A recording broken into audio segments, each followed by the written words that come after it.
범죄 없는 사회. 상상만 해도 정말 평화롭지 않나요? 살인이나 강도 같은 그런 끔찍한 사건들이 아예 과거의 유물이 되어버린 세상. 그런데 만약에 그 완벽한 안전을 없는 대가로 여러분의 모든 생각, 감정, 심지어 미래의 가능성까지 어떤 거대한 시스템이 24시간 감시하고 점수를 매긴다면 어떠실 것 같으세요? 오늘 저희가 함께 깊이 파고들 자료들이 바로 그 질문을 정면으로 던지고 있습니다. 애니메이션 사이코패스, 그리고 그 세계의 근간을 이루는 시빌라 시스템에 대한 여러 심층 분석글들인데요. 또 철학적인 고찰과 함께 이게 놀랍게도 현실과 어떻게 맞닿아 있는지를 다루는 기사들도 있습니다. 네, 여러분이 보내주신 이 자료들을 바탕으로 완벽한 통제라는 게 과연 모두를 위한 유토피아일지 아니면 그냥 또 다른 형태의 아주 정교한 디스토피아일 뿐인지 그 실체를 한번 제대로 파헤쳐 보겠습니다. 그럼 먼저 사이코패스의 세계관부터 좀 구체적으로 그려봐야 할 것 같아요. 배경이 22세기 미래의 일본이잖아요. 네, 맞습니다. 이곳은 시빌라 시스템이라는 거의 전지전능한 슈퍼컴퓨터가 사회 전체를 통치하고 있죠. 이 시스템의 핵심 기술이 바로 사이메틱 스캔이라는 거고요. 그렇죠. 그걸로 사람들 뇌파를 훑어서 그 정신 상태를 실시간으로 수치화하는 겁니다. 그리고 그 수치를 사이코패스라고 부르는 거고요. 네. 여기서 가장 중요한 개념이 바로 범죄 계수입니다. 범죄 개수요? 말 그대로 범죄를 저지를 가능성을 나타내는 수치죠. 이 수치가 기준치인 100을 넘어서는 순간 그 사람은 아직 아무런 죄를 짓지 않았어도 잠재범으로 분류가 돼요. 아, 잠재범. 네. 그래서 즉시 사회로부터 격리되거나 아니면 치료를 받아야 합니다. 그런데 만약 300을 넘으면 훨씬 더 심각해지죠. 네, 그 자리에서 직결 처용 대상이 되니까요. 도미네이터라는 아주 특수한 권총을 통해서요. 맞아요. 그 총이 시빌라 시스템이랑 직접 연결되어서 시스템이 위험하다고 판단한 사람, 즉 범죄 계수가 높은 사람에게만 격발이 되거든요. 경찰 조직도 완전히 다르더라고요. 엘리트 계층인 감시관이 있고 네, 그리고 잠재범 중에서 선발된 집행관이 그들의 사냥개 같은 역할을 하면서 시스템의 판단을 그냥 집행만 할 뿐이죠. 이게 현대 사법체계랑은 정말 근본부터 다른 지점인 것 같아요. 완전히 다르죠. 한 법률 분석 자료에서도 지적하듯이 현재 우리 시스템은 범죄가 일어난 후에 증거를 수집하고 경찰, 검찰, 법원 이 복잡하고 긴 절차를 거치잖아요. 무죄 추정의 원칙이 기본이고요. 그렇죠. 하지만 시빌라 시스템은 범죄가 일어나기 전에 오직 가능성만으로 모든 걸 판단하고 집행까지 끝내버립니다. 와, 변호사도 재판도 항소도 없는 사회인 셈이네요. 네, 그런 건 다 필요가 없어진 거죠. 그런데 이 시스템의 영향력이 범죄 예방에만 그치는 게 아니잖아요. 한 리뷰 자료를 보니까 네, 이 시스템이 모든 개인에게 최적의 직업, 전공, 심지어는 연애 상대까지 추천해준다고 하더라고요. 맞습니다. 나는 뭘 해야 행복할까 같은 인생의 근본적인 고민을 이제 할 필요가 없어진 겁니다. 와, 그 결과 사회는 겉으로 보기엔 완벽한 안정기에 접어들어요. 범죄율은 거의 제로에 가깝고요. 실업이나 극심한 빈부격차 같은 사회 문제도 다 사라졌죠. 모두가 시스템이 정해준 자기 역할에 만족하면서 살아가는 어찌 보면 가장 효율적인 사회가 완성된 거네요. 그렇죠. 하지만 바로 그 완벽함의 균열을 잃은 인물이 등장합니다. 이 작품의 핵심 빌런인 마키시마 쇼고죠. 네. 그는 시스템에 순응하며 사는 사람들을 보면서 굉장히 날카로운 질문들을 던지기 시작해요. 그의 대사 중에 아주 상징적인 게 있죠. 자기 의지도 묻지 않고 시빌라의 신딱대로 살아가는 인간에게 무슨 가치가 있나. 그리고 더 나아가서는 생사여탈의 권리마저 시스템에 빼앗긴 인간은 더 이상 인간이 아니다. 가축이지 라고까지 말합니다. 가축이라니 정말 충격적인 표현인데요. 여러분이 보내주신 한 철학 분석 자료에 따르면 이 가축이라는 비유가 니체의 철학과 아주 깊이 연결된다고 해요. 아, 니체요? 네, 니체는 주어진 가치에 그냥 순응하는 그런 수동적인 인간을 낙타에 비유하면서 비판했거든요. 스스로 가치를 창조하고 자기 의지대로 살아가는 존재, 그러니까 초인이 되어야 한다고 주장했는데 시빌라 시스템은 그 가능성 자체를 그냥 원천봉쇄하는 셈이군요. 정확합니다. 그런 의미에서 마키시마는 모두를 안전한 가축으로 만드는 이 거대한 시스템에 맞서기 위해서 역설적이게도 스스로 괴물이 되는 길을 택한 겁니다. 아, 그는 시스템이 통제할 수 없는 범죄를 일으켜서 사람들에게 잊고 있던 선택의 자유와 그로 인한 그가 말하는 인간 영혼의 광채를 다시 한번 보여주려 하죠. 물론 그 방식이 끔찍하게 삐뚤어져 있긴 하지만요. 그렇죠. 그리고 그의 등장은 시스템이 결코 완벽하지 않다는 사실도 폭로하는 것 같아요. 예를 들어서 극중에서 끔찍한 범죄 현장을 목격한 피해자가 아, 네. 극심한 공포랑 스트레스 때문에 범죄 개수가 순식간에 치솟아서 오히려 가해자가 아니라 피해자가 도미네이터에 처형당하는 그런 모순적인 상황이 벌어지기도 하죠. 맞아요. 정말 끔찍한 장면이죠.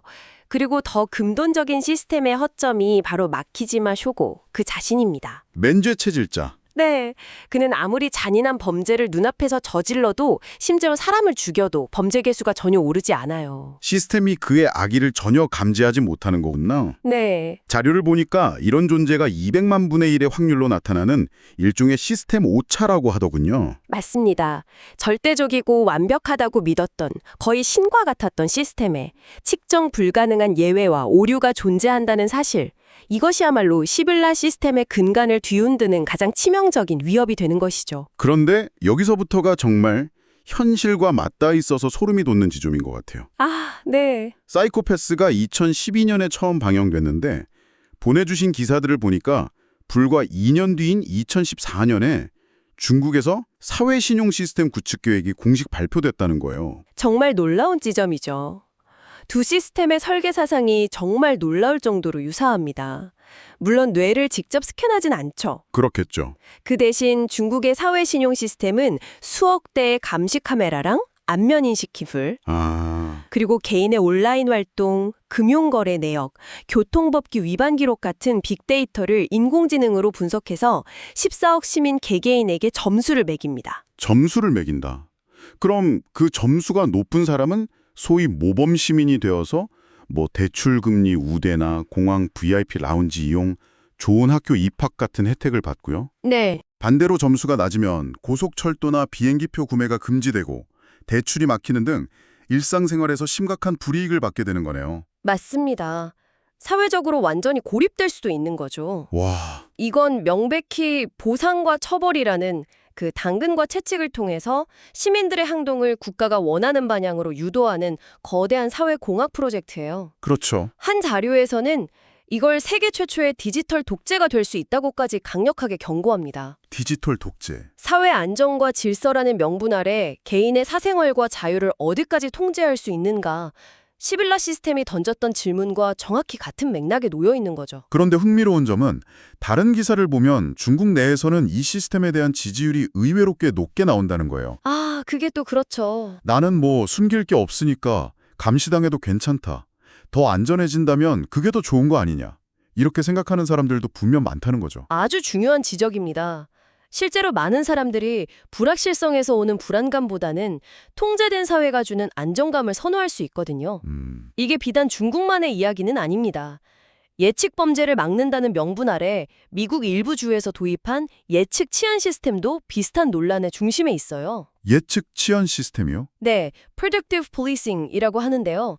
과거 범죄 데이터를 기반으로 미래의 범죄가 일어날 장소나 잠재적 범죄자를 예측하는 알고리즘이에요. 와, 이것도 시벨라 시스템이랑 되게 비슷하네요. 그렇죠. 그런데 이 데이터 자체에 인종적, 사회적 편견이 스며들어서 특정 계층을 부당하게 감시하는 결과를 낳을 수 있다는 비판을 계속 받고 있죠. 이렇게 현실의 사례까지 보고 나니까 저희가 처음에 던졌던 질문이 훨씬 더 무겁게 다가오네요. 과연 이 시빌라 시스템이 정말 모두를 위한 유토피아라고 할 수 있을까요? 네. 작품 설정상 시빌라를 도입하지 않은 다른 나라들은 내전과 경제 붕괴로 거의 무정부 상태가 되었다고 하니까 그 가치를 또 마냥 무시할 수도 없고요. 그래서 이 작품이 더 깊이가 있는 겁니다. 만약 시빌라가 완벽한 악으로만 그려졌다면 이야기는 훨씬 단순해졌겠죠. 아, 그렇죠. 하지만 시빌라는 분명히 사회를 안정시키는 필요 악으로서의 기능을 하거든요. 이 시스템은 철학자 제러미 벤담이 제안했던 파놉티콘의 완벽한 기술적 구현체라고 볼 수 있어요. 파놉티콘이요? 그 원형 감옥? 네, 맞습니다. 중앙의 감시탑에서 모든 죄수를 볼 수 있지만 죄수들은 자신들이 감시당하고 있는지 알 수 없는 구조죠. 그 보이지 않는 시선이 스스로를 검열하고 통제하게 만든다. 바로 그거죠. 시빌라 시스템은 그걸 사회 전체로 확장시킨 겁니다. 결국 마키시마의 비판처럼 스스로 판단하고 선택하는 주체적인 인간이 아니라 그 보이지 않는 시스템의 시선 아래에서 영원히 관리받는 가축으로 살아갈 위험을 내포하고 있는 거고요. 바로 그 지점에서 주인공 치네모리 아카네 감시관의 선택이 빛을 발합니다. 아, 네. 치네모리 아카네. 그녀는 시즌을 거듭하면서 시스템의 끔찍한 비밀과 명백한 한계를 전부 알게 되지만 마키시마처럼 무작정 시스템을 파괴하려고 들지는 않죠. 맞아요. 단순히 시스템을 부수는 그런 흑백 논리로 접근하지 않죠. 그게 정말 인상 깊었어요. 한 리뷰 자료에서는 그녀를 시스템 내부에서 자라난 항체라고 아주 멋지게 표현하더군요. 항체요? 와, 시스템의 필요성을 인정하기 때문에 외부에서 돌을 던지는 혁명가 대신에 그 내부에서 고통스럽게 싸우면서 시스템을 더 나은 방향으로 바꾸려는 길을 택하는 거죠. 법이 사람을 지키는 게 아니라 사람이 법을 지키는 것이다. 아, 그렇죠. 그 명대사. 그 신념이 모든 판단을 시스템에 위임하려는 세계관과 계속해서 충돌하는 모습. 네, 그것이 이 작품의 핵심적인 갈등이자 또 희망이라고 할 수 있습니다. 안전이라는 그 달콤한 열매를 위해서 우리는 인간의 자유와 주체성이라는 가치를 어디까지 양보할 수 있을까?